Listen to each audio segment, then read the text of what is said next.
Tadi sudah saya sampaikan, memang kita ini hari ini sulit sebagai suami istri kita pun memberikan masukan. Ibarat kita ini jangan sampai kita ini yang kedua kali saya sampaikan atau yang ketiga kali dengan pada saat pembahasan hutang. Kita ini punya piutang yang tadi nominalnya disampaikan oleh Pak Cahyoto itu 187 miliar. Kok kita ini jangan sampai seperti lilin yang terbakar, bingung golek duit, tapi orang yang hutang dengan serta-merta bahagia, gak ditagih-tagih. Ya kalau sudah kerjasama dengan kejaksaan, oke, terus bagaimana targetnya? Sudah masuk berapa? Oke, kita satu sudah berusaha untuk bagaimana PAD kita tingkatkan. Ya jadi kita apresiasi, tepuk tangan untuk kita semua. Tepuk tangan. Pak Umas ini tepuk tangan teman-teman DPR ini. Kemudian ini kita ini hanya pengen bahwa tadi contoh Bosda Madrasah Pak,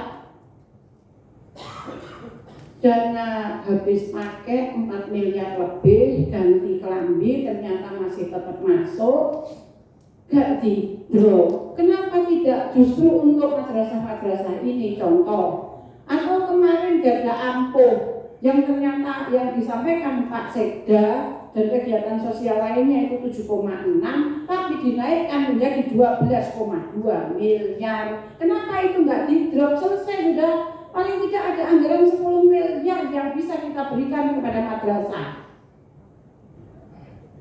Contoh ini, kita ini digitalisasi kan juara 1 nasional. Kok masih belanja kertas-kertas sampai habis pakai, kebutuhan kantor sampai besar itu. Terus tadi saya tanyakan juga nggak dijawab.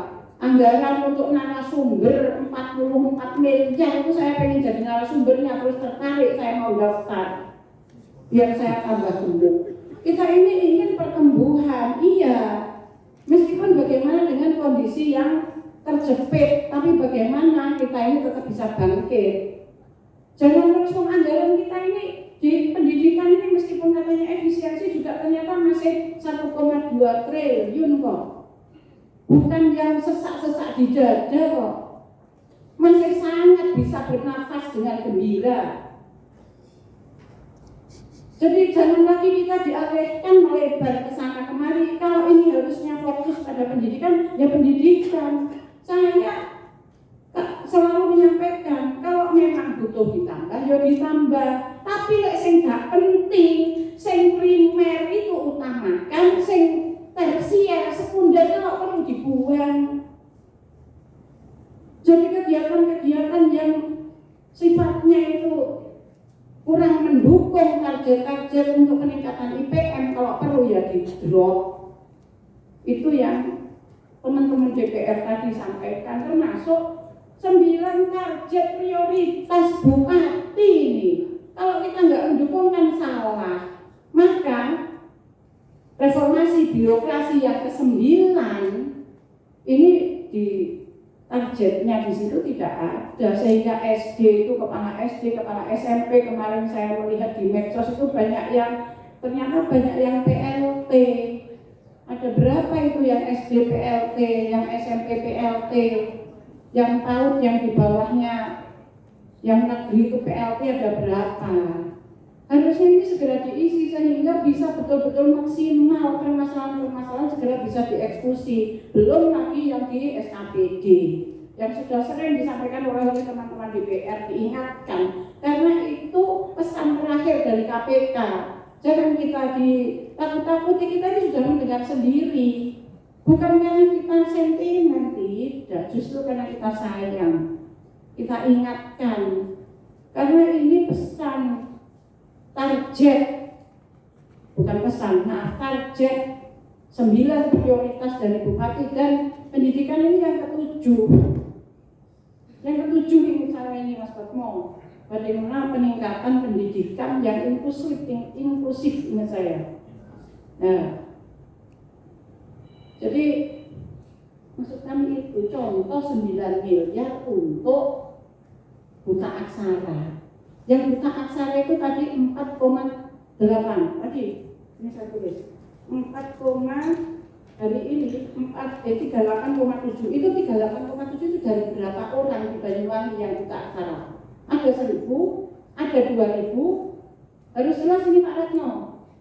Saya tanya ke Dinkes ada berapa yang stunting, dijawab 2024. Contoh itu seperti itu. Hari ini menurun ingat saya, menurun menjadi 1.000 berapa Pak Amir? 1.900, artinya dari 2024 menurun. Hari ini saya tanya, ini uang 9 miliar loh, uang rakyat ini harus jelas dan bisa dipertanggungjawabkan. Ada berapa yang buta aksara? Monggo ini dijawab Pak Retno, karena Pak Amir saja bisa langsung menjawab masalah stunting. Ada berapa yang buta aksara? Dan targetnya ini kok hanya 0,5% dengan 0,5%. Jadi menjadi 38,57 dari 38,07. Anggaran yang dikeluarkan 9 miliar.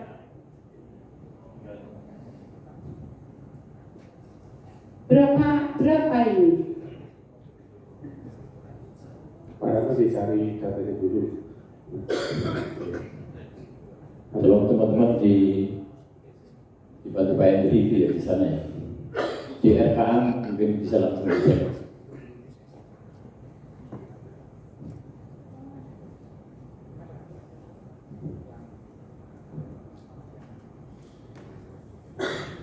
Atau sampaikan. Ayo, Mas Hendri kan ada di situ. Itu masuk di kelompok mana kan kelihatannya. Tinggal dicek aja rinciannya.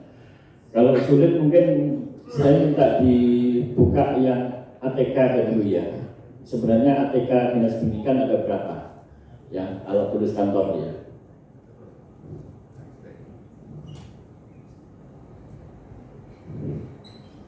Agak cepat ya Mas Imam ya. Atau Pak Retno jelaskan yang narasumber tadi, kenapa itu kan ada kegiatan ada persediaan toh. Ya. Sebelum masuk ke Cuman kalau 44M saya sanksi bayarannya. Makanya kita cek aja. Rasanya nggak sampai segitu. Karena nggak ada di rekapannya aja nggak ada angka 44M ini ya. Maka kita cek izin dulu ya. 44 juta narasumber. 44 juta kita cek ya. Daftar. Siap. Soalnya biasanya ini dikasih Mbak Heni juga ada segitu. Iya. Kalau jadi narasumber zaman dulu ketua komisi. Pimpinan kalau narasumber saya jelaskan. Narasumber ini ada 2, kegiatan dan persediaan. Kegiatan itu merujuk pada kegiatan OPD masing-masing. Persediaan itu bisa diminta OPD lain. Contoh, kemarin ketika kita ada rembuk anak dan perempuan, saya menggunakan narasumber, tidak dari rekening saya minta ke Pak Retno itu untuk menyediakan diminta kita. Tetap pendidikan, karena waktu itu rembuk anak, sasarannya anak-anak. Itu memang nanti jelaskan Pak Retno. Standarnya ada per jam sekian-sekian, kalau tidak dipakai ya kembali ke kas. Jadi begitu. Oh, Pak Retno. Ya, ini mumpung muncul untuk ATK ya. Muncul ATK.